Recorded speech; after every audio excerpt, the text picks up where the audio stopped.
melakukan unjuk rasa di depan Istana Negara pada siang hari ini.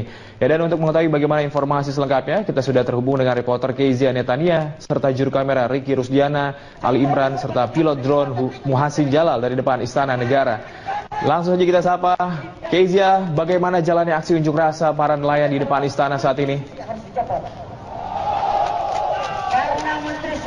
Ya, Sakti, saat ini aksi di depan Istana Merdeka, tepatnya di Silang Monas Barat Daya, sudah berlangsung sejak pukul 9 tadi. Sejak pukul 9 ini ada 3.000 lebih massa, yaitu dari Aliansi Nelayan Indonesia yang berjalan dari kawasan Istiqlal masuk di dalam Monas melalui lapangan Monas dan keluar di Silang Monas Barat Daya ini. Dan mereka saat ini sedang melakukan orasi, dan mayoritas dari para nelayan ini berasal dari sejumlah daerah atau dari kota pantai di kawasan Pantura seperti dari Brebes, Tegal, Probolinggo, Indramayu, Cirebon. Bahkan tadi ada beberapa nelayan yang berasal dari Madura, dan yang terjauh adalah dari kawasan Sumbawa, Nusa Tenggara Barat. Saat ini 3.000 lebih sedang melakukan orasi di depan Istana Merdeka di kawasan Medan Merdeka, dan sembari melakukan orasi ini ada sekitar 12 hingga 15 perwakilan dari nelayan yang rencananya akan diterima di dalam istana oleh perwakilan dari pemerintah. Ini memang belum jelas siapa yang akan menerima, apakah langsung Presiden Joko Widodo atau dari staf kepresidenan atau dari pihak KKP, tetapi memang dari informasi yang kami dapatkan sekitar 15 perwakilan dari nelayan ini sudah masuk ke dalam istana untuk bertemu dengan perwakilan dari pemerintah. Memang ada 10 tuntutan dari nelayan-nelayan ini, dan salah satu yang mereka paling sering dengung-dengungkan di depan dari Istana Merdeka ini adalah terkait dengan Permen dari Susi Pujiastuti nomor 2 tahun 2015, yaitu terkait dengan pelarangan penggunaan pukat hela dan pukat tarik atau yang biasa kita kenal dengan nama cantrang. Dan pelarangan pukat tarik atau cantrang ini, mereka ingin masyarakat atau massa nelayan ini menginginkan agar penggunaan pukat tarik atau cantrang ini tidak dibatasi berdasarkan gross ton dari kapal. Karena selama ini kebijakan yang berlaku dari Susi Pujiastuti adalah bahwa kapal-kapal dengan muatan di bawah 10 gross ton ini dipersilakan untuk menggunakan cantrang, tapi pengganti cantrang yang lebih ramah terhadap lingkungan. Akan tetapi untuk kapal-kapal dengan muatan besar, yaitu di atas 30 gross ton, ini diharapkan atau dilarang menggunakan cantrang, karena berdasarkan survei dari WWF tahun 2015 bahwa penggunaan cantrang sendiri sebenarnya merusak ekosistem lingkungan, karena hampir 40% dari penggunaan cantrang dan hasil tangkapan dari cantrang 40%-nya adalah ikan-ikan kecil dan biota laut. Bahkan nelayan sendiri menganggap bahwa biota laut atau ikan kecil yang tertangkap ini terlalu tidak ada harganya jika dijual ke pasaran, sehingga mereka sendiri akan membuang ikan-ikan kecil ini kembali ke laut. Ini yang menyebabkan biota laut dan ekosistem laut terganggu, karena 40% dari hasil tangkapan menggunakan cantrang ini dikembalikan ke laut dengan kondisi yang sudah mati. Dan untuk saat ini sendiri, berdasarkan informasi terakhir dari Susi Pujiastuti yang telah berkomunikasi langsung dengan Presiden Joko Widodo sejak dari Mei lalu, memang dari Joko Widodo sendiri telah menginstruksikan agar penggunaan cantrang ini tetap diperbolehkan khususnya untuk di kawasan Jawa Tengah dan ditangguhkan hingga akhir tahun 2017 mendatang. Sakti. Ya, Kezia, terkait sistem pengamanan unjuk rasa, berapa banyak personil yang diturunkan untuk mengamankan aksi unjuk rasa ini? Ya, Sakti, untuk jumlah personil yang diturunkan sendiri ini sudah berkoordinasi dari Polsek Gambir bekerjasama dengan Polres Jakarta Pusat. Ada sekitar 1.800 personel yang disiagakan. Dan ini posisinya adalah masyarakat berada di dalam di depan lapangan Monas, dan para personel berjaga di bagian luar, juga dibantu dengan tambahan kawat untuk menghalangi massa bergerak lebih maju lagi. Akan tetapi memang kami informasikan bahwa kondisi dari massa pun dalam situasi yang cukup kondusif, tidak ada perlawanan yang terlalu berarti. Mereka hanya melakukan orasi-orasi saja di depan sini. Selain itu juga tidak ada pengalihan arus lalu lintas di depan Jalan Medan Merdeka Barat maupun Medan Merdeka Selatan, karena memang sudah diatur dari pihak kepolisian sendiri agar massa nelayan ini hanya bergerak dari Istiqlal sampai ke depan Istana Merdeka melalui dalam lapangan Monas, sehingga tidak mengganggu jalannya arus lalu lintas di depan Istana Merdeka maupun di kawasan Medan Merdeka Barat dan Medan Merdeka Selatan. Selain itu, kami juga memiliki informasi terkait dengan demo Aliansi Nelayan ini, yakni Aliansi Nelayan Indonesia akan melakukan unjuk rasa di depan Istana Negara siang ini. Koordinator Lapangan Aliansi Nelayan Indonesia, Rusdianto Samawa, mengatakan ada 10 tuntutan yang ingin disampaikan dan berikut adalah sebagian dari tuntutan mereka.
Dan sebelumnya, Sakti dan pemirsa, Menteri Kelautan dan Perikanan Susi Pujiastuti menyatakan saat ini banyak ditemukan modus pencurian ikan dengan menggunakan kapal nelayan Indonesia.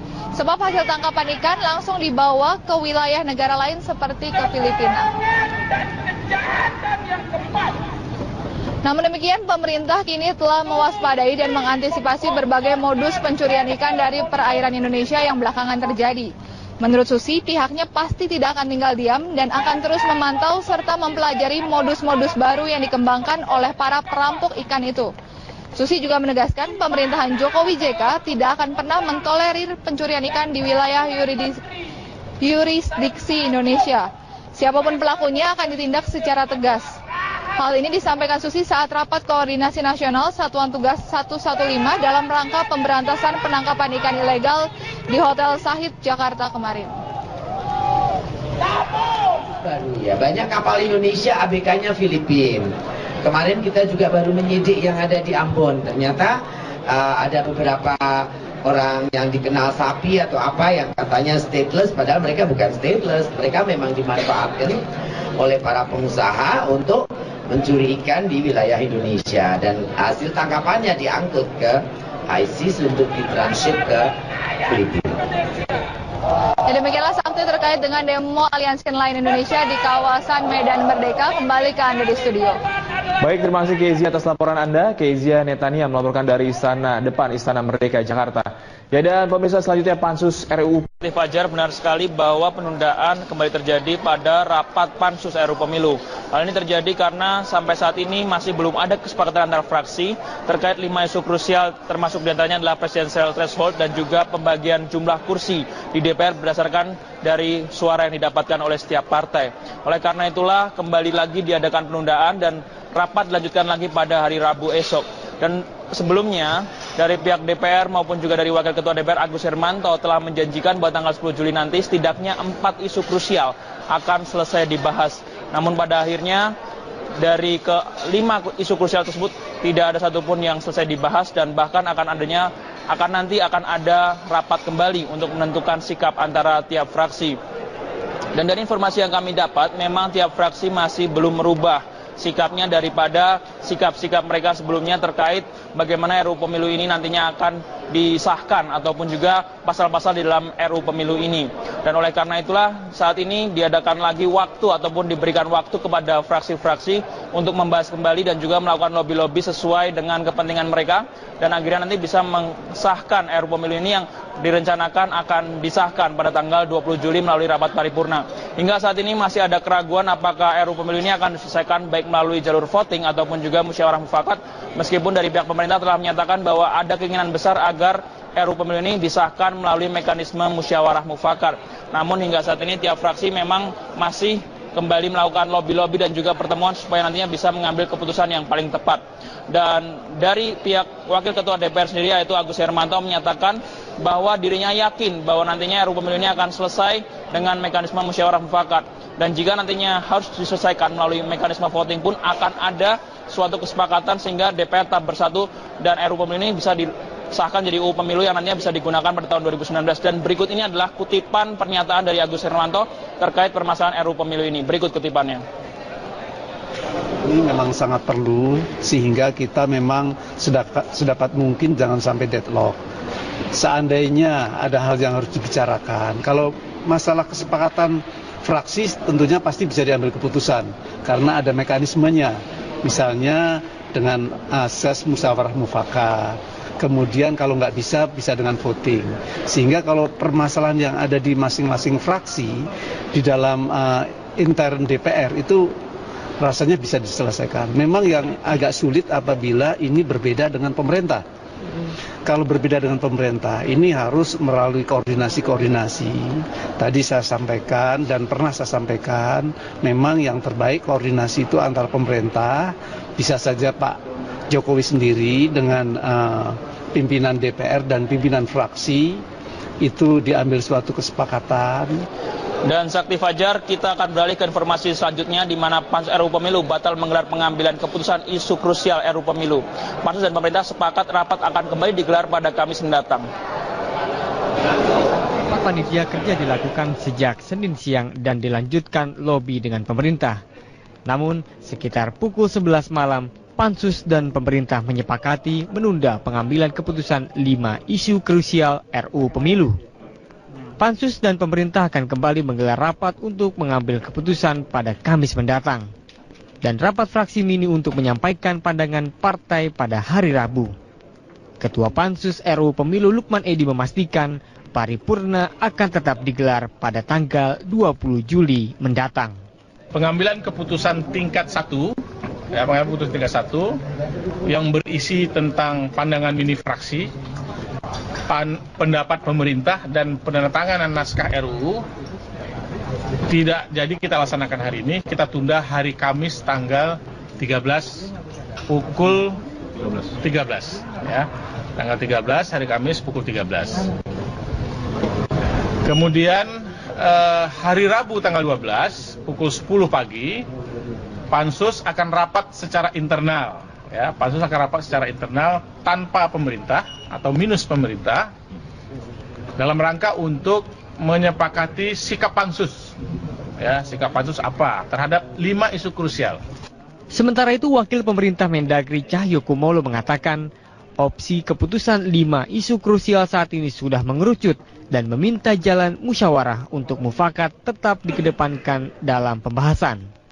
Tidak ditunda ya, karena antara pemerintah dan yang terhormat anggota DPR semua sepakat sejak awal bahwa dari 560 pasal 62 itu minus 5 sudah disepakati dengan musyawarah. Tinggal 5 poin ini yang tadi lobby sampai jam 11 ini sebenarnya sudah mengerucut. Nah, pemerintah hanya ingin pasal yang sudah baik, ya mari kita tingkatkan atau dipertahankan. Nah, akhirnya tadi disepakati oleh Pak Ketua yang mimpin, Rabu ada pandangan sikap fraksi-fraksi. Kan toh nanti akhirnya DPR, pemerintah kan tidak ikut voting di paripurna, seandainya ada voting. Nah, Kamis nanti sudah mengerucut pada pandangan mini fraksi, apa pendapat fraksi-fraksi. Adapun isu krusial saat ini yang digodok terus dalam RUU Pemilu antara lain terkait ambang batas pencalonan presiden, ambang batas parlemen, metode konversi suara ke kursi, alokasi kursi ke dapil, dan sistem pemilu. Rezar Aditya, Indarmawan, Berita 1, Jakarta.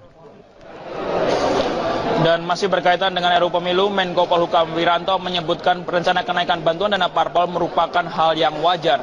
Pasalnya, parpol dinilai turut berperan besar dalam menciptakan stabilitas politik, pemerintahan, dan juga keamanan negara. Selain itu, Wiranto berkeyakinan selama ini parpol juga berperan mencetak kader-kader pemimpin bangsa yang tersebar di seluruh pelosok negeri. Atas hal tersebutlah, Menko Polhukam berkeyakinan bahwa kenaikan bantuan dana parpol adalah hal yang wajar. Menurut Wiranto, kondisivitas politik juga dipengaruhi oleh kondisi keuangan parpol. Dengan kenaikan dana parpol tersebut diharapkan akan meminimalisi peluang partai politik untuk mencari pendanaan lain yang berpotensi melanggar hukum. Sebelumnya pemerintah mengusulkan kenaikan dana partai politik dari Rp108 per suara menjadi Rp1.000 per suara. Penambahan anggaran tersebut akan diatur melalui revisi peraturan pemerintah nomor 5 tahun 2009 tentang bantuan keuangan partai politik. Rencananya anggaran akan dimasukkan ke APBN 2018.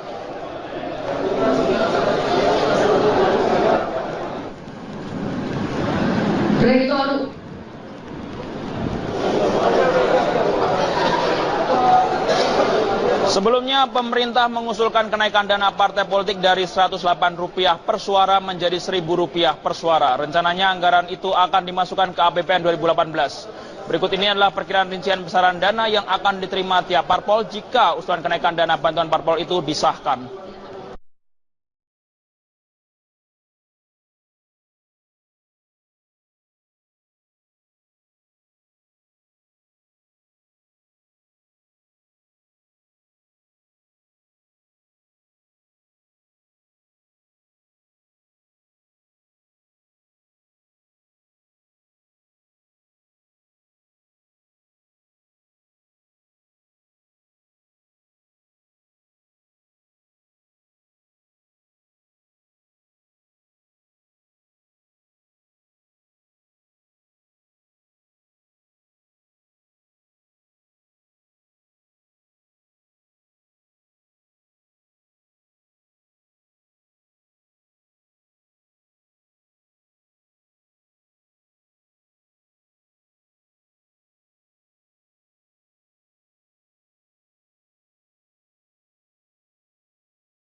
Masih yang dapat saya sampaikan mengenai update terkini pembahasan RUU Pemilu. Kita kembali bersama Sakti Fajar di studio Berita 1.